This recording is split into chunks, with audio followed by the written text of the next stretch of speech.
Shalom, first and foremost, I want to give all praise to glory and honor to Yahweh Shem Yahushai B'Hashem Kadash. Double honors to our apostles and elders of Great Millstone, and peace and salutations to all the brothers out there teaching the truth in sincerity and faith. Shalom to all you sincere listeners and the hopeful elect, the 1/3 of the nation of Israel scattered throughout the four corners of the earth. You so-called blacks, Latinos, and Native Americans, you are the Hebrew Israelites. Right? And you so-called white people scattered throughout the four corners of the earth. The so-called Jew, the tribe of Amalek, you are the red Hebrew Edomite. Right? And I'm going to do this video entitled WW3, Jacob versus Esau. Okay, because what's happening in Venezuela is what's about to be is a microcosm of WW3. Okay, it says here, this is a story of Venezuela in black and white. The so-called popular uprising is at its heart a furious backlash of the whiter and wealthier Venezuelans against their replacement by the larger mestizo, mixed race poor. Right? So I'm going to read this article and play a video for you brothers as well, and sisters, and all the sincere listeners out there. This is from gregpalas.com. In Venezuela, white supremacy is a key to Trump's coup.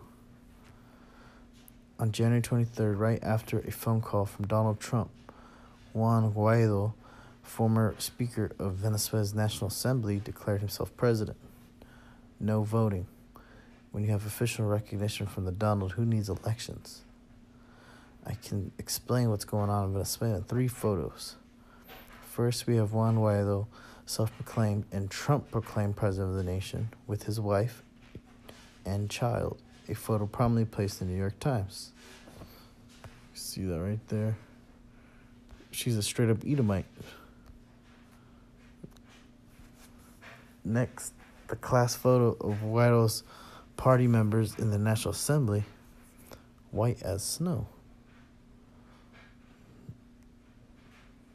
They all look like a bunch of Edomites.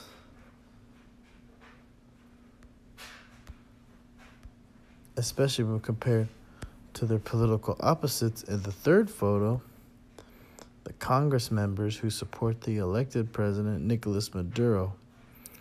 The Maduro supporters are nearly all of a darker hue. There's a bunch of Jakes up in there, man. Straight up.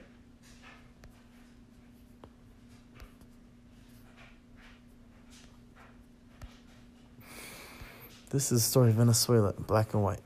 Story not told in the New York Times. This year's so-called popular uprising has heart a furious backlash of the whiter and wealthier Venezuelans against the mestizo poor.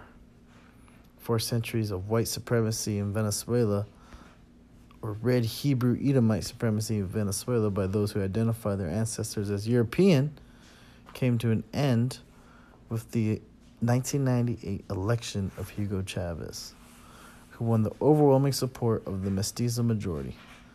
This turn away from white supremacy continues under Maduro, Chavez's chosen successor. Yeah, so you Edomites, you've been controlling that country, Venezuela, all right? Those who identify their ancestors as European. So you Edomites, you red Hebrew Edomites, all right, you lost when Hugo Chavez came into power. He started putting Israel, in other words, the mestizo, the poor people, started giving them rights, started educating them, okay, and taking the oil, which you Edomites were making the most money off of keeping within yourselves, he started distributing that to the poor people, right? In my interviews with Chavez for BBC beginning 2002, he talked with humor about the fury of a white ruling class finding itself displaced by dark-skinned by a dark-skinned man who is visibly negro e indio, a label he wore loudly and proudly. Yeah, that's the worst thing you could be. Black and Indian, man. That's real spiritual, man. Okay, because those are the tribes. He's pretty much, Chavez was an Israelite, and he wore it proudly. Because he went to the UN Assembly, he was cursing out Esau, calling him the devil. All right, he actually called George W. Bush the devil to his face. I'm not trying to big the guy up. He's through. He's dead. The Most High took him out. But he was a part of that, he was like a Gaddafi, cursing out Esau. And what happened to him? The Most High took him out. And he was an Israelite, believe it or not. All right. Why did the poor love Chavez? And love is not too strong a word, as even the U.S. CIA's surprising honest fact book states. Social investment in Venezuela during the Chavez administration reduced poverty nearly 50% in 1999. That about 27% in 2011 increased school enrollment, substantially decreased infant and child mortality, and improved access to potable water and sanitation through social investment. Yeah, because you Edomites out there, you red Hebrew Edomites living out there in Venezuela were just straight up leeches and welfare babies, man. Right, you get all the money. You keep it all within yourselves for your schools, for your jobs. You got all these poor people cleaning up your shit. They can't even have a pot to shit it themselves, man. But their life is to wake up in the village and go wipe your ass. But that's all different now, man. Okay? And it started with Chavez, and in the spirit that's on Israel appearing against Esau in Babylon. That is reverberating throughout all the strange countries our people are in captivity. And we're the majority, okay? So-called blacks, Latinos, and Native Americans. You are the majority. And the so-called white man, you are the minority. You red Hebrew Edomites, you're the minority now. You're done. Okay? It says, what should be added is that even more than the USA, race and poverty are linked. Right, so you can look at it more. Right, pretty much it tells you, Esau. Right. Okay, let me go. Oh, I forgot about that part.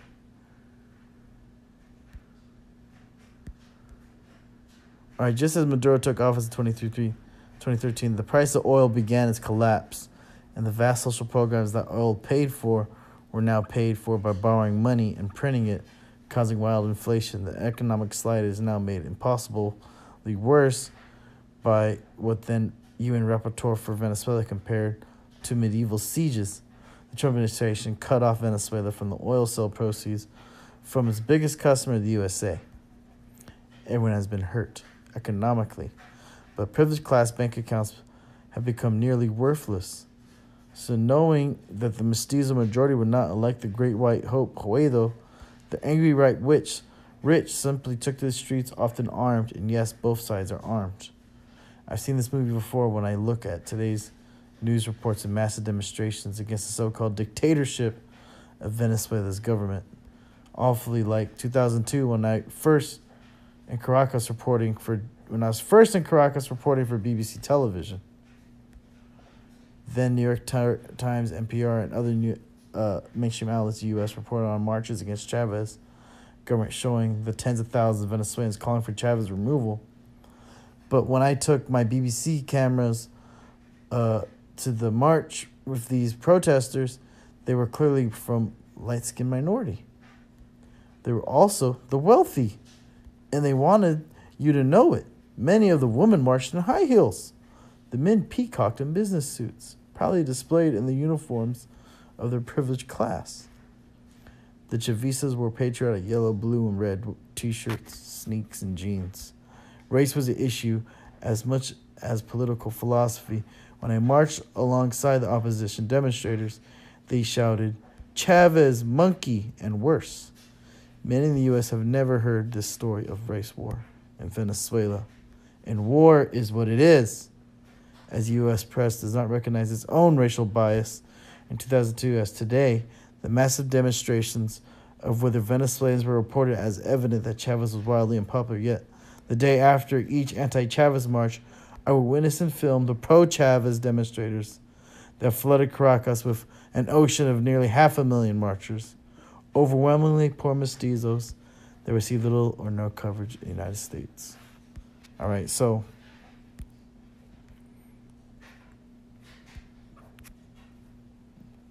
let me play you this little clip right here.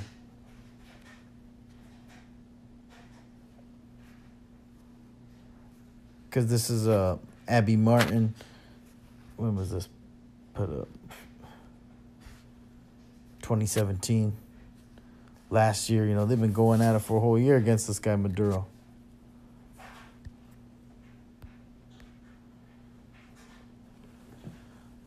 And you can see the opposition. Old Edomite woman.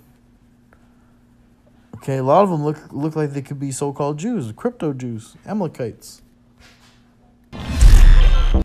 And how many people have the government killed, security forces, military, police so far? Han habido como más de 200, menos, como 180.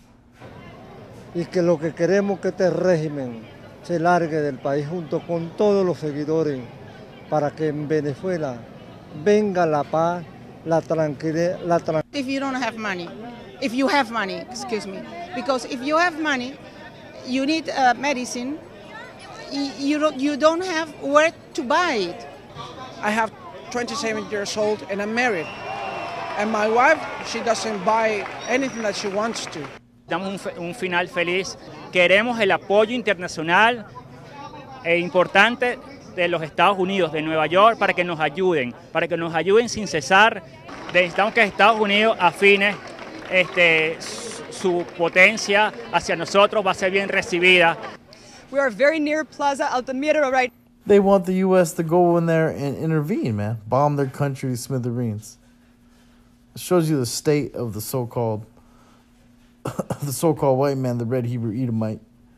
Or he'd rather have everybody get killed with him, man. You damn devils. This is 2 Ezra 6 and 7.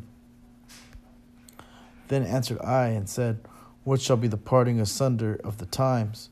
When shall be the end of the first and the beginning with that followeth? And he said unto me, from Abraham unto Isaac, when Jacob and Esau were born of him. Esau's hand held first the heel of Salakia. Jacob's hand held first the heel of Esau. For Esau is the end of the world, and Jacob is the beginning of it that followeth. The hand of man is betwixt the heel and the hand. Other question Ezra asked thou not.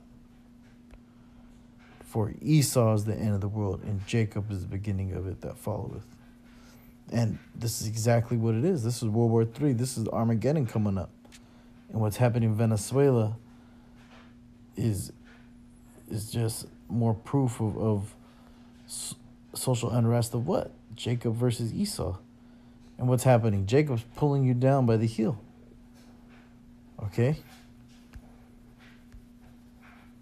And that's the parting asunder of the times. This is the end of the first and the beginning of that follow, because this world that we're in, it's collapsing.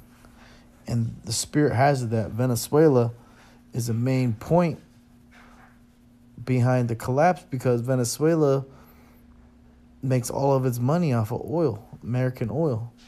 And American oil is completely wicked and evil. That's one of the so-called white man's strongholds. Okay, that fossil fuel, so to speak, falsely so-called. All right. That because he uses that type of fuel that poisons the earth, and he controls it and forces everyone to use it. These people, all of our people are slaves because of all these things he owns and uses upon you. And yeah, your brothers, you can check this out. It's just a bunch of wild Edomites, Just dudes going out here. Just this guy right here. He's an entrepreneur.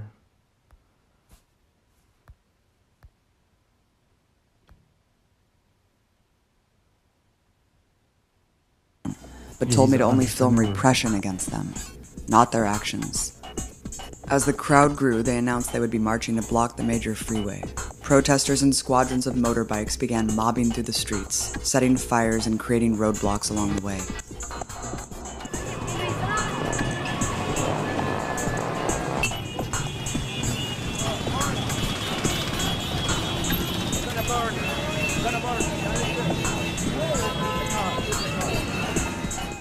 So we're here at the highway right now. We just talked to some protesters who said that they're blocking the highway. They just set up a barricade of fire. They're doing it down there. The National Guard is about to come, which they say they want us to see how they oppress them when they do come. Stopping cars leaving the highway, they trapped drivers on the off-ramp.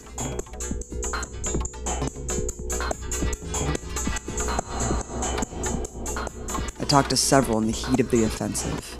Por los momentos no ha hecho nada, pero por lo menos venimos a representar el día de hoy de que todavía no nos hemos quedado quietos, no nos hemos quedado tranquilos, todavía estamos en lucha por la libertad y lucha por esta dictadura que tenemos de 17 años. How hard is it to live under a dictatorship? Es bastante difícil porque no, tú como emprendedora no emprendes no para ti, sino para el gobierno. ¿Me entiendes? No puedes ser independiente. ¿Ves? Todo tu trabajo y tu esfuerzo es para el gobierno y eso es lo que no queremos aquí. What is this? What are you carrying? Esta es una trifácil. Esta es la que nos lanzan a nosotros. Y con esto han matado a compañeros de nosotros en el pecho y los han impactado. Con esto.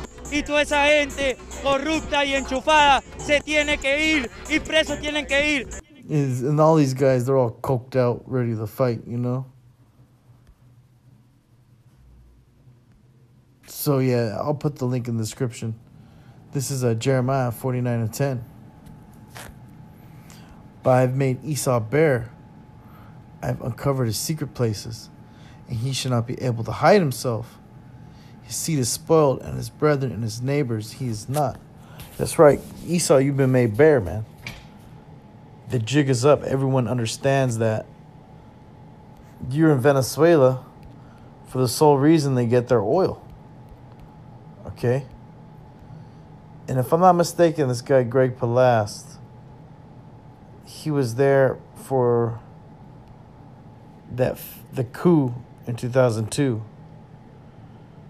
All right, where Chavez was kidnapped and held hostage. There was an actual TV crew inside. There's an actual TV crew inside the presidential palace during the time of the coup. And they recorded everything. Other than the Congress, we say the revolution.